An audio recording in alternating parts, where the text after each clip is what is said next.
परम धन्य त्रिएक परमेश्वर के नाम की महिमा और स्तुति हो गए।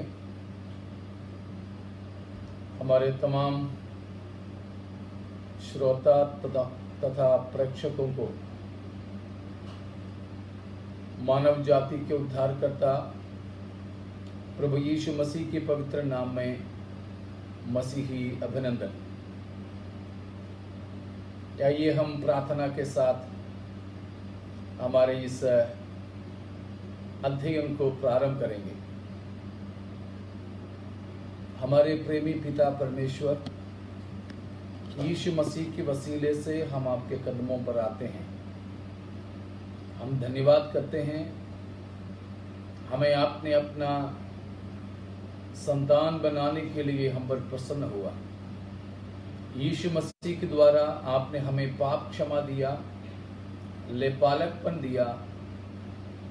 प्रभु जी, हमारे जीवनों को हम आपके हवाले करते हैं। इस विशेष अवसर भी आपने हमें प्रदान की कि हम मिलकर आपके कदमों पर आप ही की शिक्षा पाने के लिए आ सकें। आपके पाक रूह हमारे अगुवाई करें, हमारे शिक्षक बने रहें। हमारे समझ और बुद्धि को खोल दीजिए ताकि हम आपके वचन की सच्चाइयों को समझ सकें, ग्रहण कर सकें और उस पर अमल कर सकें।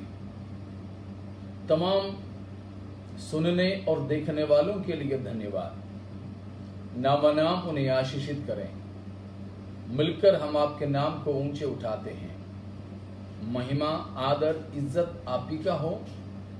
प्रभु यीशु मसीह के नाम से हम मांगते हैं, आमीन। एक बार और मैं त्रिएक परमेश्वर का तहे दिल से धन्यवाद करता हूं और मैं सोचता हूं कि आप लोग हमें देख भी और सुन भी पा रहे हैं। जैसे पहले घोषित किए थे, बाइबल परमेश्वर के प्रकाशन में क्या बताते हैं उसके बारे में थोड़ा समय हम समझने और सीखने की कोशिश में इस प्रकार एकत्रित हुए हैं। इसके लिए परमेश्वर ने माध्यम बनाया। परमेश्वर के दास पास्टर मनु और उनकी कलीसिया जो गोवा में है, फादर्स हाउस, उनके लिए भी मैं खुदा का शुक्रिया अदा करता हूं और इसमें शामिल आप सबों के लिए परमेश्वर का मैं धन्यवाद करूंगा। पिछले कुछ दिनों में मलयालम में इन बातों का हमने अध्ययन किए थे। तभी मलयालम नहीं जानने वालों ने आग्रह किया तो उनके लिए विशेष इन 3 दिन, आज, कल और परसों, अगर प्रभु यीशु मसीह की आगमन में देरी है तो इसी समय हम इस परमेश्वर के वचन के बारे में सीखेंगे। परमेश्वर के वचन यानी बाइबल हमें एक परमेश्वर का प्रकाशन देता है। बाइबल प्रस्तुत करने वाले परमेश्वर संसार के अन्य तमाम देवी देवताओं, ईश्वर, परमेश्वर कहलाने वाले, पूज्य, आराध्य कहलाने वाले हर किसी से बिल्कुल ही अलग है, बिल्कुल ही अलग है।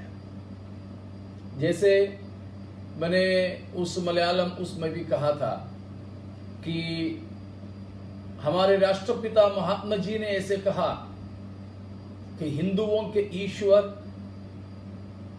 ईसाइयों के गॉड यानी परमेश्वर, मुसलमानों के अल्लाह, सब तो एक ही है और एक ही व्यक्ति के अलग अलग नाम हैं या अलग अलग रूप है, या लोग उस एक ही व्यक्ति को अलग अलग तरीके से समझने की फर्क है। लेकिन बाइबल उस बात से सहमत नहीं है।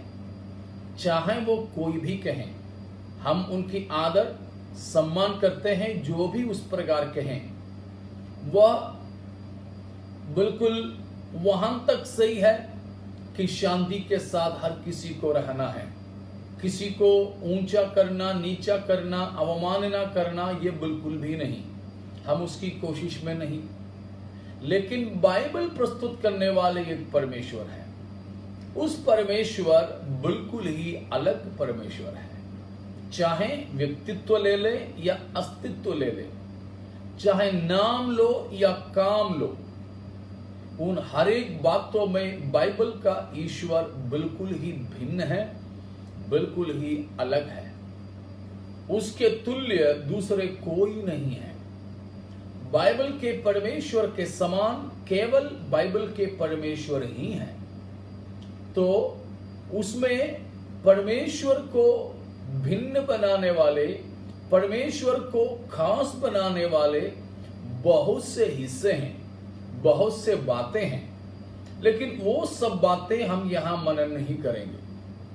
लेकिन एक ही बात उनमें से हम लेंगे, जो परमेश्वर के अस्तित्व के सिलसिले में, आस्तिकता के सिलसिले में बाइबल के खुदा के क्या खासियत है, बिल्कुल उन बातों पर ही हम ध्यान ले जाएंगे।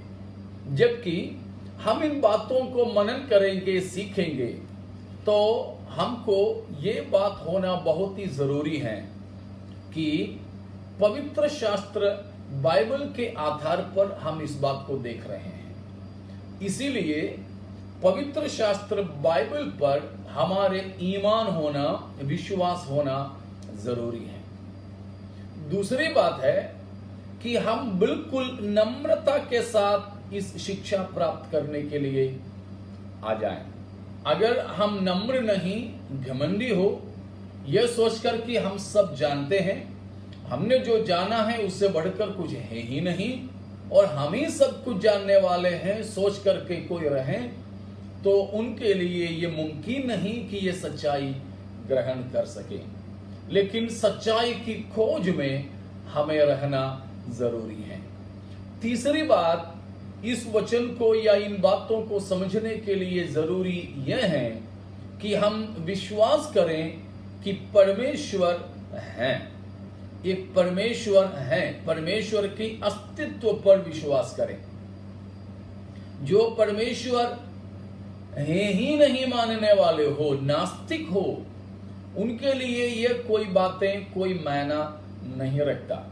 तो हम यहाँ ये कोशिश नहीं कर रहे हैं, ये शिक्षा नहीं दे रहे हैं, ये साबित करने के प्रयास नहीं कर रहे हैं कि परमेश्वर है। क्योंकि पवित्र शास्त्र बाइबल का सबसे प्रथम आयत ही ऐसे शुरू हुआ है कि उच्च स्तरीय घोषणा के साथ कि ईश्वर है। इसीलिए इस शिक्षा पाने के लिए आते समय यह भी बहुत ही जरूरी है कि हम माने, विश्वास करें कि परमेश्वर है। परमेश्वर विद्यमान है, वर्तमान है, अस्तित्व में है। तो विशेषकर ये तीन बात, इन बातों की या हमारी शिक्षा के मूल रूप से समझने के लिए अनिवार्य बातें मैंने कहा कि पवित्र शास्त्र बाइबल पर हमारे विश्वास होना। दूसरा, नम्रता के साथ में हम इसे सीखने के लिए आवे, सच्चाई की खोज में हम लगे रहें। तीसरी बात, हम विश्वास करें कि परमेश्वर विद्यमान या वर्तमान है। तो उस विश्वास के साथ इन बातों को मानते हुए हम इस प्रशिक्षण में या शिक्षा में आ जाएं। बाइबल के मुख्य सिद्धांतों में, मूल सिद्धांतों में सबसे खास बात परमेश्वर के बारे में सिद्धांत है। लेकिन परमेश्वर के बारे में बाइबल सिखाने वाले सिद्धांतों को मानना है तो उससे भी प्रथम तौर पर जरूरी है बाइबल क्या है हमें समझना।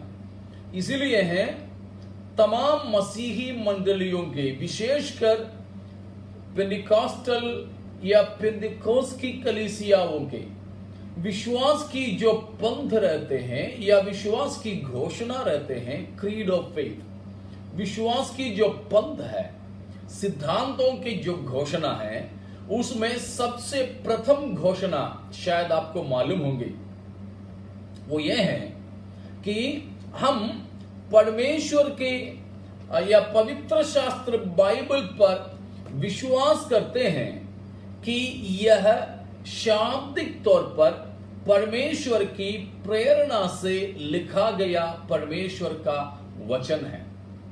फिर से मैं बताता हूं, बाइबल पर है हमारे विश्वास का प्रथम पंथ घोषणा। वो ये है कि यह साधारण सी किताब नहीं है। विश्व में बहुत सारे पुस्तकें तो हुए हैं, होते हैं, कुछ तो 5 साल में, 3 साल में, 7 साल में मिट जाते हैं, कुछ तो शायद कुछ और अरसों तक चलते हैं, मगर उन तमाम किताबों से ये किताब भिन्न है। इसे इसके कवर पेज में पवित्र शास्त्र करके या पुराने में धर्म शास्त्र करके लिखा जरूर है, तो ये सच कहें तो एक शास्त्र भी नहीं है, मगर हमारी भाषा उतने सीमित है, हमें वही शब्द की इस्तेमाल करना पड़ रहा है कि ये शास्त्र, लेकिन शास्त्र नहीं। शास्त्र धर्मों की किताबें होती हैं, लेकिन बाइबल एक धर्म की किताब नहीं है। इसीलिए हम इसे वैसे शास्त्र कहना पसंद नहीं करेंगे, मगर भाषा सीमित है तो उसी शब्द के इस्तेमाल हमें करना पड़ेगा, तो हमें इसलिए पवित्र शास्त्र ही इसे बुलाना पड़ेगा। तो ये पवित्र शास्त्र बाइबल अन्य किताबों से भिन्न है। कैसे? क्योंकि यह लिखा गया तरीका, कैसे लिखा गया है, 3 वचन मैं आपके सामने रखता हूं। तीमुथियुस के लिए पौलुस प्रेरित ने लिखा दूसरी पत्रिका, अर्थात हम दूसरे तिमोथी जो कहते हैं, उसका 3 अध्याय का 16वां पद, और दूसरा पत्रस पहला अध्याय 20 और 21 पद, ये 3 विशेष भागों में पवित्र शास्त्र के बारे में लिखा है। ये पवित्र शास्त्र हमें कैसे हासिल हुआ? 3 विशेष जरियों से हमें हासिल हुआ। Revelation, inspiration and illumination. 3 माध्यम से हमें बाइबल प्राप्त हुई है। प्रकाशन रेवलेशन से, और परमेश्वर की प्रेरणा से इंस्पिरेशन से, और इल्यूमिनेशन से परमेश्वर उसके अंदर प्रकाश डालकर हमें समझाने से।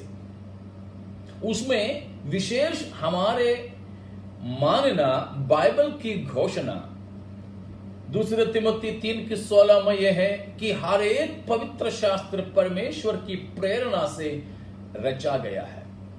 तो सबसे पहले हमें इस पुस्तक पर विश्वास यह करना होगा कि यह एक साधारण सी किताब या शास्त्र नहीं, परंतु परमेश्वर की प्रेरणा से, शाब्दिक तौर पर परमेश्वर की प्रेरणा से लिखा गया पुस्तक है। इसीलिए इसे हम परमेश्वर के वचन मानते हैं। हिंदी में परमेश्वर की प्रेरणा करके जो लिखा है, मुझे शक है कि उसका अर्थ कहां तक सही है। हमें मालूम है नया नियम, बाइबल के नया नियम यूनानी भाषा में लिखा गया है। यूनानी भाषा में 2 तिमोथी 3:16 प्रेरणा करके जो अनुवाद किया हमारे भाषा में, उसका मूल शब्द का मतलब है ब्रत, ब्रत ऑफ गॉड, परमेश्वर का श्वास है। तो परमेश्वर की प्रेरणा से लिखा गया, उसका मतलब है कि परमेश्वर की श्वास से लिखा गया है। इसीलिए हम इस पुस्तक के पर्याय वचन में यह बोल सकते हैं कि यह खुदा का श्वास है, खुदा का जान है। हाँ प्यारों, इस बाइबल को लेकर घूमने, पढ़ने, सिखाने, प्रचार करने वाले अजीजों, ये साधारण पुस्तक नहीं कि बल्कि ये परमेश्वर की प्रेरणा से, यानी परमेश्वर की श्वास से लिखा गया है। श्वास तो बिल्कुल अंदर ही से आता है। अंदर कोई बीमारी है तो श्वास में भी उसकी बदबू या खुशबू कुछ भी तो आता है। तो जो श्वास है हमारे संपूर्ण अस्तित्व का होता है। तो इसीलिए हम कहते हैं खुदा की वचन को, कलाम को, खुदा की उतना ही मूल्य है, ये उतना ही मूल्यवान है जितना खुदा। इसीलिए सर्वप्रथम इन प्रशिक्षणों के लिए वो विश्वास की जरूरत है। इसीलिए ही हमारे विश्वास के पंथ में प्रथम है बाइबल पर हमारे विश्वास की पंथ या घोषणा क्या है। शाब्दिक तौर पर यह पुस्तक बाइबल, पवित्र शास्त्र परमेश्वर की शास से लिखा गया परमेश्वर का वचन है। अगर शाब्दिक तौर पर यह परमेश्वर का वचन है, परमेश्वर की शास से लिखा गया है, इसमें बताए गए हर एक बात सच है और विश्वास योग्य है।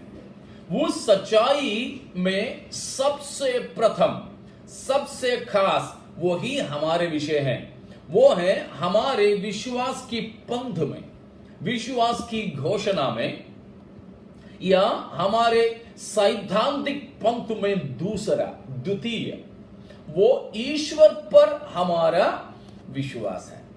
ईश्वर पर हमारा विश्वास है। वो क्या है? शायद आपने विश्वास की घोषणा, आप जो भी कलीसिया में शामिल है, जो भी कलीसिया के सदस्य हैं, उस कलीसिया के विश्वास की घोषणा को आप पढ़ लीजिएगा। मैं तो चर्च ऑफ गॉड नाम की संस्था से हूं, church of God in India. तो हमारे संस्था में उसी प्रकार आईपीसी हो या एजी, उस प्रकार के तमाम संस्थाओं में जो हमारे विश्वास की घोषणा का दूसरा पंथ यह है कि हम विश्वास करते हैं एकमात्र सनातन परमेश्वर पर, जो पिता और पुत्र और पवित्र आत्मा रूपी तीन व्यक्ति में विद्यमान है। तो यह है बाइबल हमें सिखाने वाले ईश्वरीय सिद्धांत में सबसे खास बात। फिर से मैं बताता हूं, हमारे इन 3 दिनों के शिक्षा का भी मुख्य मुद्दा यही है, त्रिएक परमेश्वर, त्रित्व। आप अगर अंग्रेजी में देखोगे तो ट्रिनिटी, ट्रिनिटी के लिए आप डिक्शनरी में जाकर हिंदी में देखोगे तो शायद ये मतलब आपको नहीं मिलेगा, उसमें आपको त्रिमूर्ति ही मिलेगा। मगर इसलिए हमने उसका नाम त्रिएकत्व करके दिए थे, त्रिएकत्व। ट्रिनिटी अंग्रेजी में बताते हैं, उन शब्दों को हम मनन करेंगे आगे चल के। लेकिन ट्रिनिटी से भी बढ़कर के मैं उस शब्द का इस्तेमाल करना पसंद करूंगा जो ट्राइयूनिटी अंग्रेजी में बोलते हैं, ट्राइयूनिटी, ट्राइयूनिटी, तीन एकत्व, त्रिएकत्व। तो त्रिमूर्ति करके नहीं, परंतु त्रिएकत्व। उसके लिए हम कहते हैं ट्रायून गॉड, त्रिएक परमेश्वर, त्रिएक परमेश्वर। वो हमारे विश्वास की पंथ या घोषणा में सबसे खास है। लेकिन उस खास विश्वास की घोषणा इस पर आधारित है, तो प्रथम हमारे विश्वास इस पर। तो दूसरी घोषणा एक बार और मैं बताता हूं, जिन लोगों ने उन घोषणाओं को विश्वास की अभी तक नहीं देखा, नहीं पढ़ा, आप अपनी संस्था की अगुओं से संपर्क करें, उनसे जरूर आपकी मंडली की, आपकी संस्था की विश्वास की घोषणाओं को लेकर के पढ़ ले, कंठस्थ करें तो बहुत ही बढ़िया। लिख करके आप अपने घर पे भी सबके देखने लायक रखें तो और भी अच्छा। आप अगर खुदा के खादिम लोग हैं तो आपकी कलीसिया के विश्वासियों को भी ये सिखलाना वो बहुत जरूरी है, ताकि वे विश्वास में स्थिर रह सकें, डगमगा ना पावे, उथल पुथल ना हो, इधर उधर डामाडोल ना होने पावे। क्योंकि गलत शिक्षा लेकर शैतानिक शक्तियां, तूफान और हवा जैसे लोगों को हिलाने के लिए आते हैं, मगर स्थिर रहना है तो सैद्धांतिक स्थिरता की हमें जरूरत है। तो दूसरा विश्वास की घोषणा विशेष खास है, वो ये है, हम एकमात्र सनातन परमेश्वर पर विश्वास करते हैं, जो पिता और पुत्र और पवित्र आत्मा तीन नाम में और तीन व्यक्ति में अस्तित्व में रहते हैं। तो उसका मतलब एकमात्र परमेश्वर पर जो तीन व्यक्तियों में होकर के एक अस्तित्व में रहते हैं। परमेश्वर कितने हैं? केवल एक ही।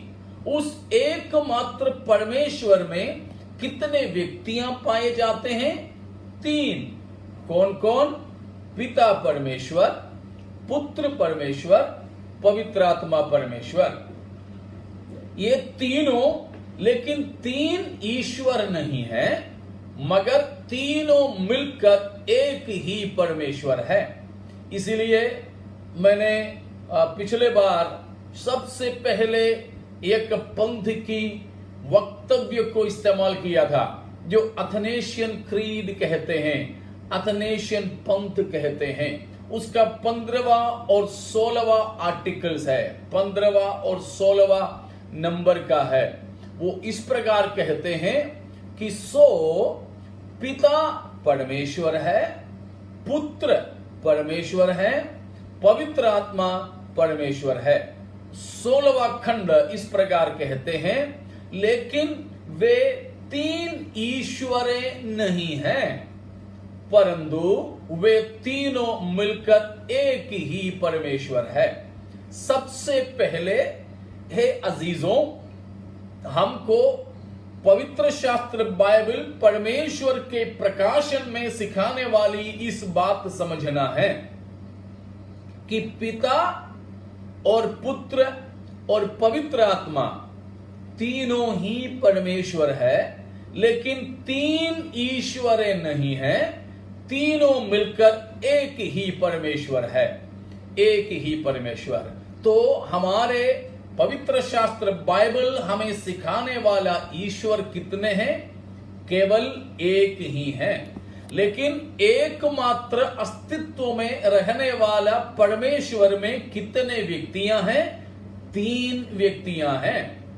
तीनों सार में, सारांश सार में एक ही है, लेकिन तीन व्यक्तियां हैं। अस्तित्व में केवल एक ही है, व्यक्ति में तीन हैं। ये बाइबल हमें सिखाती है। तो आगे चल के उसके बारे में और भी हम देखेंगे। उसके लिए पुराने नियम से भी नए नियम से भी बहुत से दसों पद हमें मिलती है। उत्पत्ति का पहला अध्याय पहला पद से लेकर प्रकाशित वाक्य की 22वीं अध्याय तक हमें सबूतों के सिलसिला बिना रुके बिना टूटे मिल जाते हैं। एक जंजीर की लगातारी में खुदा की कलाम के अंदर हमें मिलते हैं कि हमारे परमेश्वर में एक ही अस्तित्व है, मगर तीन व्यक्तियां हैं, लेकिन वे अलग अलग नहीं हैं, लेकिन एक ही साथ अनादिकाल से अनंतकालीन समय तक प्रेम की एकता में जुड़े हुए हैं। हमारे अंदर हम तो एक ही व्यक्ति हैं, हम एक ही अस्तित्व है, ठीक है ना? हम एक ही है, हम एक व्यक्ति बिल्कुल अलग अलग है। हम हर एक के अंदर विचार है, सोच है, समझ है। कई बार हमारी सोच और हमारी समझ, इन दोनों में भी लड़ाई होते हैं। बहुत बार हमारी अंदर की मन और बुद्धि में लड़ाई होते हैं। कई बार हमारे अंदर जो है हमारे आत्मा और शरीर की आपसी लड़ाई होते हैं। हमारी बुद्धि कभी कुछ कहते हैं, हमारी आत्मा और कुछ कहती है। हम एक ही व्यक्ति है तो भी अंदर ही अंदर दो प्रकार की बातें मुठभेद करते हुए हमेशा नजर आते हैं। वही तो हमारी जिंदगी के संघर्ष भी है। लेकिन हम एक ही व्यक्ति के अंदर भी उतने बड़े संघर्ष और मुठभेद होते हैं तो भी खुदा में तीन व्यक्तियां होने के बावजूद भी किसी प्रकार की मुठभेद, किसी प्रकार की मतभेद बिल्कुल भी नहीं है। परंतु पिता का जो इच्छा वो संपूर्ण रीति में पुत्र की इच्छा, वही संपूर्ण रीति में पाक रूह की इच्छा, उस प्रकार के एक अनोखा एकता में जुड़े, अनोखी प्रेम से बंधे हुए तीन व्यक्तियों की जुड़ाई है हम बाइबल में देखने वाला परमेश्वर। उस परमेश्वर को प्यारो हमें सच कहें तो बनाने की जरूरत नहीं था, हमारी सृष्टि करने की भी आवश्यकता नहीं थे, क्योंकि हमारे बिना ही और किसी सृष्टि के बिना ही बाइबल के परमेश्वर संपूर्ण है, सिद्ध है। क्योंकि प्रेम करने के लिए, बात करने के लिए, लेन देन कुछ करना है तो वो करने के लिए, लेन देन का मतलब बाकी हमारे जैसे कुछ लेन देन खुदा में नहीं है, अभिप्रायों का, इच्छाओं का, बातचीत का, योजनाओं का लेन देन कुछ भी करने के लिए वे तीन तो थे ही। इसीलिए हम किसी की जरूरतें उसको नहीं था, उस परमेश्वर को नहीं था। फिर भी उस परमेश्वर को भाया कि मुझे और आपको बना ले, मिट्टी से बने हुए हमको अपने साथ में संगति में जोड़े, अपने प्रेम हमारे अंदर परोस करके रखें। हाँ प्यारों, यही जब समझेंगे तो हम खुदा के धन्यवाद, शुक्रिया अदा तहे दिल से कर सकेंगे। प्रभु, हमको बनाने की आवश्यकता आपको तो नहीं थे, उसके बावजूद भी आपको ये भाया कि आप हमें बना लें और आपके साथ में हमें जोड़ें, आपसे संगति रखने के लिए हमें तोहफा दें। हाँ प्यारों, उस प्रकार का अनुभव में हमको बनाकर हम पाप करके दूर गए तो भी मसीह यीशु के द्वारा हमें फिर अपने साथ में जोड़कर उस संगति में रखने के लिए हम पर परमेश्वर प्रसन्न हुआ। उस परम धन्य परमेश्वर का मैं धन्यवाद करता हूं। हम अभी देखने के लिए जाते हैं कि ये जो परमेश्वर, त्रिएक परमेश्वर कई प्रकार के गलत शिक्षा शैतान के द्वारा लाए जाकर इस शिक्षा से हमको अलग करने की कोशिशें होती है। उसके लिए लोग कहते हैं, तुम जो त्रित्व बोलते हैं, त्रिएकत्व बोलते हैं, ट्रिनिटी या ट्रायूनिटी या ट्रायून, ऐसे कुछ बोलते हैं, तो वो कोई शब्द बाइबल में ही नहीं। तो फिर बाइबल में जो शब्द नहीं, उन शब्दों का इस्तेमाल तुम क्यों कर रहे हो? जरूर है, ये शब्द बाइबल के अंदर हमें नहीं मिलेगा, त्रित्व शब्द नहीं मिलेगा, त्रिएक शब्द बाइबल में कहीं आपको नहीं मिलेगा। त्रिएक या त्रिएकत्व शब्द हमें कहीं नहीं मिलेगा, बाइबल में किसी भाषा में नहीं मिलेगा। यूनानी में भी नहीं, इब्रानी में भी नहीं, अरामी भाषा में भी नहीं। ये तीनों भाषा में है तो बाइबल लिखा गया। अंग्रेजी में, हमारे किसी भी भारतीय भाषा में, किसी भाषा में बाइबल में ये शब्द बिल्कुल भी नहीं। उनका वो कहना बिल्कुल सही है, लेकिन वो शब्द नहीं है, मगर वो विचारधारा, वो शिक्षा, वो सिद्धांत बाइबल के अंदर बिल्कुल दोपहर की सूरज की समान चमकता हुआ नजर आता है, चमकता हुआ नजर आता है। वो शब्द मैंने कहा उत्पत्ति 1:1 से शुरू होता है, 1:1 से शुरू होता है। वो सबसे आखिरी अध्याय तक चली जाती है और उसकी अंदर से एक धागा जो गया, वो धागा गया, वो धागा त्रिएकत्व की धागा, उत्पत्ति 1 की 1 से लेकर प्रकाशित वाक्य 22 अध्याय तक जो गया, कहीं बीच में गांठ नहीं पड़ा, कहीं बीच में टूटी नहीं पड़ी, परंतु लगातार ही में गया हुआ है। उसको प्रभु चाहे तो हम कल और परसों में होकर देखेंगे। लेकिन प्यारों, मैं आपको यह बताता हूं कि तृत्व, वो जो शब्द का इस्तेमाल सबसे पहले मसीही या ईसवी दूसरी सदी में हुआ, थियोफिलस नाम का एक व्यक्ति के द्वारा, और उसका और ज्यादा शिक्षा तरतुल्य नाम का व्यक्ति के द्वारा तीसरी सदी में हुआ था। यह सच है, लेकिन वो शब्द का इस्तेमाल दूसरी सदी में, तीसरी सदी में हुआ। और उसके बाद उस समय जीवित रहे कुछ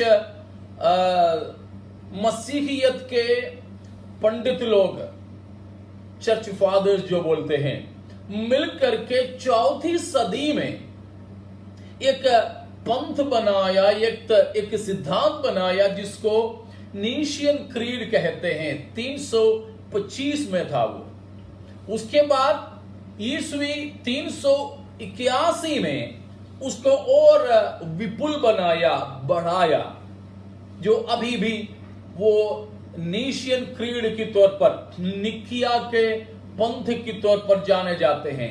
लेकिन हमको दूसरी सदी में सबसे पहले ये शब्द का इस्तेमाल, ट्रिनिटी या तृत्व शब्द का इस्तेमाल करने वाला थियोफिलस को हमें लेने की जरूरत नहीं है।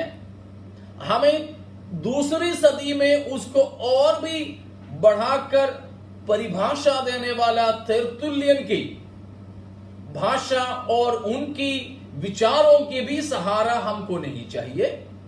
और चौथी सदी में 325 से लेकर जो निकिया की पंथ में जो बैठक हुई थी, उन लोगों ने बनाया हुआ विश्वास की घोषणा का भी कोई सहारा नहीं चाहिए बाइबल हमें बताने वाले त्रिएक परमेश्वरत्व के बारे में समझने के लिए। इसीलिए हम उन चीजों को फिलहाल दरकिनार कर देते हैं, करके हम बाइबल की अंदर ही अंदर से देखने के लिए चाहेंगे। तो आज मैं समाप्त करने से पहले आपको दो बात बताने के लिए चाहूंगा कि मैं क्यों इस पर विश्वास करता हूं, मैं क्यों एक ट्रिनिटेरियन हूं, त्रिएकत्व पर मैं क्यों विश्वास करता हूं, वो मैं आपको बताना चाहूंगा। सबसे पहले इसीलिए कि बाइबल हमें एक त्रिएक परमेश्वर की शिक्षा या प्रकाशन देती है।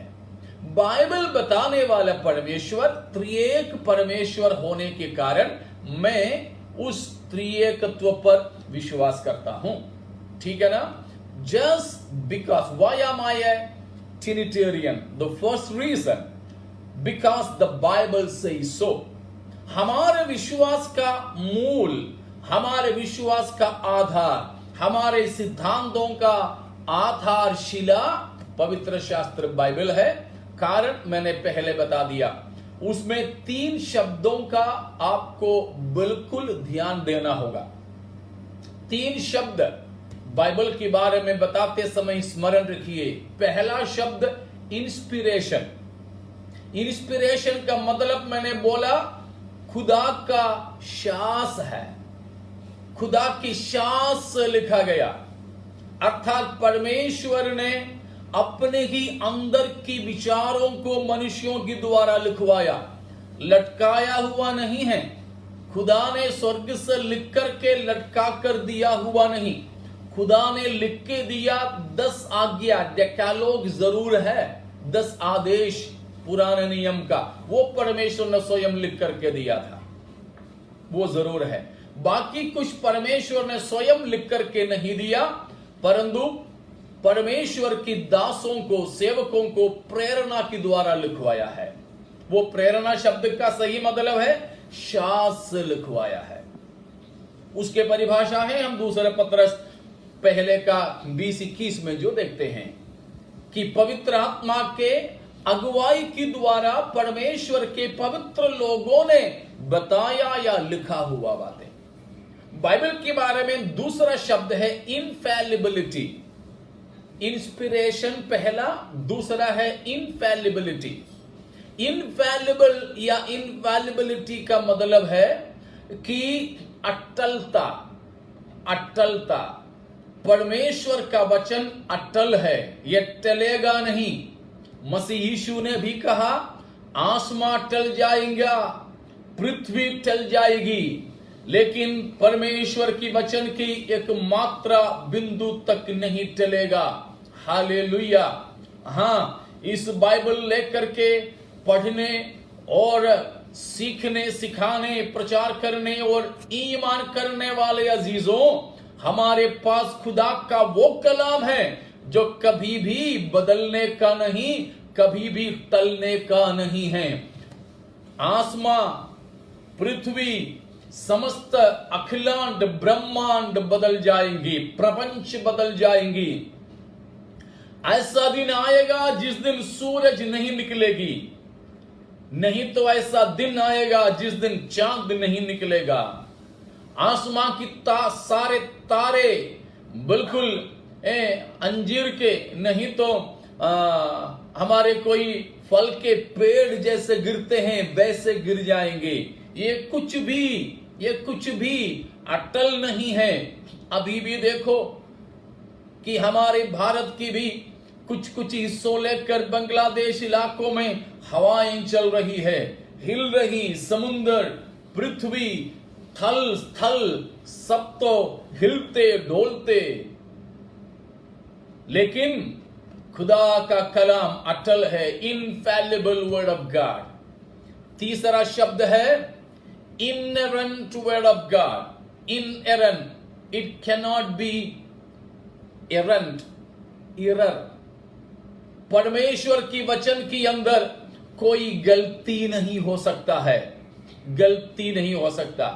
तो परमेश्वर की प्रेरणा यानी शास्त्र से लिखा गया बाइबल, अटल परमेश्वर का वचन, अटल परमेश्वर का वचन, और कभी भी गलत नहीं होने वाला, कभी भी गलत नहीं होने वाला परमेश्वर का वचन। ये वचन त्रिएक परमेश्वर का पहचान कराने के कारण मैं त्रिएक परमेश्वर पर विश्वास करता हूं, त्रिएक परमेश्वर पर विश्वास करता हूं। कहां है बाइबल उस त्रिएक परमेश्वर के बारे में बताते हैं? उत्पत्ति 1:1 में ही मैंने आपको बोला, आदि में परमेश्वर ने आकाश और पृथ्वी की सृष्टि की। आदि में परमेश्वर, हमारी भाषा में परमेश्वर, गॉड, मूल भाषा में एलोहीम दिया है। एलोहीम बहुवचन है, प्लूरल है। एल एक वचन, एलोहीम बहुवचन। लेकिन बहुवचन के बाद में किया, वहां पर लिखा गया क्रिया, वर्ब जो है एक वचन है।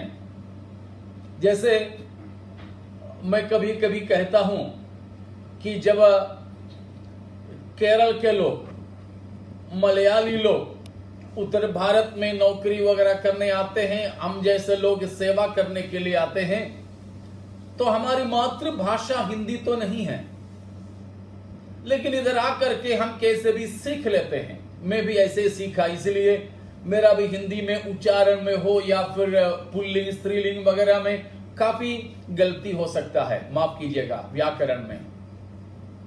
लेकिन मेरा उतना भी नहीं जानने वाले हम लोग भी शुरू में क्या करते थे, हम लोग इस प्रकार बोलते थे, आप लोगों ने बहुत लोगों के कहते हुए सुने होंगे, हम खाता है, हम जाता है, हम आता है। इसी में आपको गलती समझ में आ गया ना। हम बहुवचन है, लेकिन क्रिया शब्द क्या हुआ? करते जाते आते पीते ये सब होना चाहिए था, लेकिन उसकी बदले में एक वचन का इस्तेमाल हुआ है, अर्थात आता जाता पीता खाता करके आया। वो तो हमारे अज्ञानता के कारण हो रहा है, लेकिन उसी प्रकार का एक प्रयोग है बाइबल में उत्पत्ति 1:1 में। क्या है? परमेश्वर, बहुवचन, परमेश्वरों ने आदि में आकाश और पृथ्वी की सृष्टि किए नहीं, किया, सृष्टि किया। एक वचन, क्रिया शब्द, गलती से नहीं, परमेश्वर की सांस से लिखा गया, गलत नहीं साबित होने वाले, न टलने वाले वचन के अंदर लिखा एक वचन की क्रिया शब्द। उसी में से यह बात साबित होता है कि परमेश्वर में बहुत्व पाए जाते हैं, एक से अधिक व्यक्तियां पाए जाते हैं, मगर एक ही अस्तित्व में होने के कारण एक वचन क्रिया शब्द का इस्तेमाल हुआ है। और उत्पत्ति 1:26 में आ जाइए, वहां पर लिखा है, आवो हम अपने स्वरूप और अपने समानता में मनुष्य को बनाएं। लेकिन उसके अगला पद में क्या लिखा है? परमेश्वर ने अपना स्वरूप और समानता में मनुष्य को बनाया। उसने, एक वचन, उसने उसको नर और नारी होकर बनाया। 26वां पद में हम बनाए। परमेश्वर ने जब कहा तो बहुवचन का इस्तेमाल किया, लेकिन 27वां पद में गलती नहीं हुआ, असलियत में लिखा कि उसने बनाया, एक वचन दिया है। वो ठीक है, बहुवचन और एक वचन दिया, उसमें 3 है करके कैसे मालूम? हम उसमें आएंगे बाद में। तो हम अभी ये बात देख रहे हैं कि मैं क्यों त्रिएकत्व पर विश्वास करता हूं परमेश्वर का। आपको क्यों परमेश्वर के त्रिएकत्व पर विश्वास करना है, उसका कारण मैं बता रहा हूं। पहला मैंने बताया कि परमेश्वर के शास या प्रेरणा से लिखा गया अटल और गलत न होने वाला परमेश्वर का वचन त्रिएक परमेश्वर का पहचान कराता है।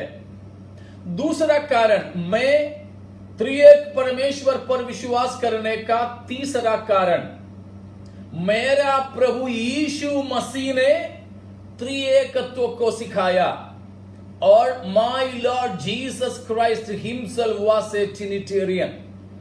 प्रभु यीशु मसीह जो मेरा खुदा है, जो मेरा प्रभु है, यीशु मसीह जो मेरा मुक्तिदाता है, जो मेरा एकमात्र प्रभु है, खुदावंद है, वो स्वयं त्रिएकत्व के बारे में सिखलाया। मत्ती 28:20 पद, पिता पुत्र पवित्र आत्मा के नाम से बपतिस्मा देना, नामों से नहीं, नाम से। यूहन्ना 14वें अध्याय के 16वें पद, 26वां पद, इन हर एक बातों में लिखा है कि मैं पिता से मांगूंगा, पिता तुम्हें और एक सहायक भेजेंगे। प्रेरितों के काम 1:4, वहां पर भी त्रिएक परमेश्वर के बारे में हम पढ़ते हैं। तो यीशु मसीह स्वयं त्रिएकत्व पर विश्वास करता और सिखलाता था। मैं क्यों एक त्रिएक परमेश्वर पर विश्वास करता हूं, आपको क्यों करना है? तीसरा कारण, पवित्र शास्त्र लिखा हुआ विशेषकर नया नियम के तमाम प्रेरित त्रिएक विश्वासियां थे। All the apostles of the New Testament, they were Trinitarians. They taught Trinitarian doctrine. चाहे यूहन्ना को ले लो, चाहे लूका के ले लो, मत्ती से लेकर प्रकाशित वाक्य तक की पुस्तकों को पढ़ लीजिए। नया नियम के तमाम प्रेरित त्रिएक परमेश्वर पर विश्वास करने वाले थे। सबूत बहुत है, बाद में हम उन सबूतों में जाएंगे। एक ही सबूत में फिलहाल देता हूं। पौलुस प्रेरित ने दूसरा कुरिन्थियों 13:14 में लिखा या दिया हुआ आशीर्वाद का वचन, जो हम लोग भी हर संगति के आखिरी में बोलते हैं, पिता परमेश्वर का प्रेम, प्रभु यीशु मसीह के शांति, पवित्र आत्मा परमेश्वर की संगति। तो प्रेरित लोग सब नया नियम के त्रिएक परमेश्वर पर विश्वास करने वाले थे। चौथी बात, दूसरे किसी भी ईश्वरवाद को, त्रिएकत्व को छोड़कर और किसी भी ईश्वरवाद को बाइबल का समर्थन नहीं है। और किसी भी ईश्वरवाद, चाहे त्रिमूर्तिवाद हो, एकत्ववाद हो, इस प्रकार का कुछ भी, यहोवा विटनेस वालों के हो, जीसस ओनली वालों के हो, सेवेंथ डे वालों के हो, वननेस पेंटिकॉस्टल्स के हो, इस प्रकार की किसी भी तरह की ईश्वरवाद को बाइबल में कोई समर्थन नहीं मिलेगा। बाइबल के आधार पर वो कुछ भी शिक्षा ईश्वरवाद के साबित नहीं कर सकेंगे। इसलिए पांचवा कारण यह है कि और किसी ईश्वरवाद में वो बिल्कुल भी मूर्खता समझते हैं, मूर्खता साबित होते हैं। त्रिएकत्ववाद को छोड़कर बाकी सारे ईश्वरवाद बिल्कुल मूर्खता ही समझ में आते हैं, क्योंकि उसमें सेंस नहीं होता है, सेंसलेस नॉनसेंस समझ में आता है। वो कैसे, बाद में मैं बताऊंगा, उसके बारे में भी विवरण। आखिरी में एक और बात बोलकर मैं समाप्त करूं, हमारा समय बीत चुका है। छठवां कारण यह है, पहली सदी की कलीसिया हमारे लिए हर कुछ के लिए नमूना प्रेरितों के काम में, और ये जो पत्रिकाओं में या खतों में लिखे गए नहीं तो प्रकट किए गए कलीसियाएं हैं, उसको हम पहली सदी की कलीसिया बोलते हैं, फर्स्ट सेंचुरी चर्च। तो हमारे लिए इस त्रिएकत्ववाद के लिए भी नमूना हमारे लिए वही पहली सदी की कलीसिया है, क्योंकि पहली सदी की कलीसिया में भी त्रिएकत्ववाद बरकरार था। इसीलिए पहला कुरिन्थी 12वां अध्याय की 3 से 4 से लेकर के पढ़ लीजिए, वहां पर यह बात अवश्य लिखा है। प्रकाशित वाक्य पहला अध्याय उसका 4, 5, 6 पढ़ लीजिए, यही बात लिखा हुआ है। हाँ, पहली सदी की कलीसिया इस पर विश्वास करते थे कि उनका परमेश्वर त्रिएक परमेश्वर था। ये 6 कारण कम से कम है हमारे विश्वास क्यों त्रिएकत्ववाद होना चाहिए। प्यारों, मैं आज यहां समाप्त करता हूं और उसकी और मतलबों में हम कल चलेंगे। आज केवल एक भूमिका ही हम लोगों ने मनन किया है। आइए प्यारों, अगर आप में से कोई भी जन है त्रिएक परमेश्वर पर विश्वास नहीं किए हो, आप अवश्य परमेश्वर के कलाम हमें बताने वाले त्रिएक परमेश्वर पर विश्वास करें। पिता परमेश्वर यीशु मसीह के द्वारा हमसे मोहब्बत किया, वो मोहब्बत का प्रमाण होकर पाक रूह को उसने हमारे अंदर दे दिया। रोमियो 5 का 5वां पद है। तो हमारे अंदर जो परोसा गया पवित्र आत्मा के द्वारा यीशु मसीह पर प्रकट हुआ परमेश्वर का मोहब्बत प्रेम को हम समझते हैं। हाँ प्यारों, गलत शिक्षाओं में हम नहीं जाए। गंभीर शिक्षा है ईश्वरत्ववाद का त्रिएकत्व, उस पर हम विश्वास करके हमारी जिंदगी आगे बिताने के लिए आइए हम अपने जीवन को समर्पण करें।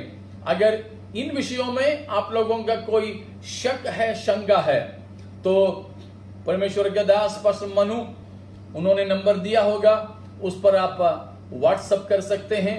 हम लोग उसको भी जवाब देने की कोशिश करेंगे। आइए हमारे जीवनों को समर्पण करते हुए, त्रिएक परमेश्वर के गुणानुवाद करते हुए हम प्रार्थना के साथ इस सत्र को समाप्त करेंगे। खुदा बाप, हमारे खुदाबंद यीशु मसीह की वसीले से हम आपके पावन कदमों पर आते हैं। आपके शुक्र हो कि आपने हमसे बेहद प्यार किया।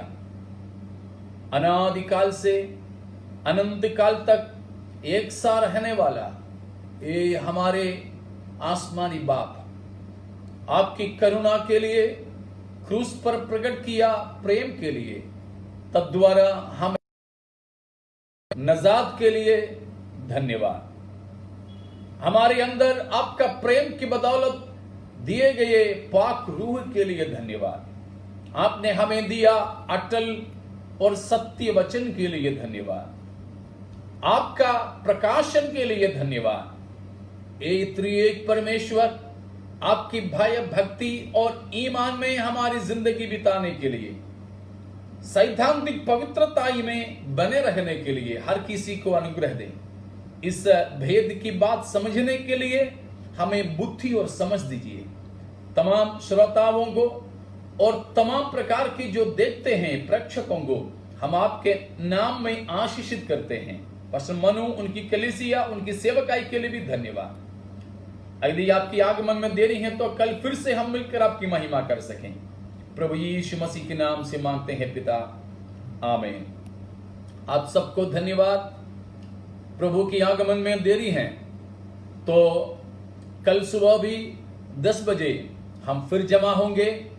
परसों भी, कल भी परसों भी सुबह 10 बजे से फिर से हम इसी विषय की शिक्षा को जारी रखेंगे। तब तक के लिए विदा लेंगे। खुदा आप सबके साथ रहें। आमीन।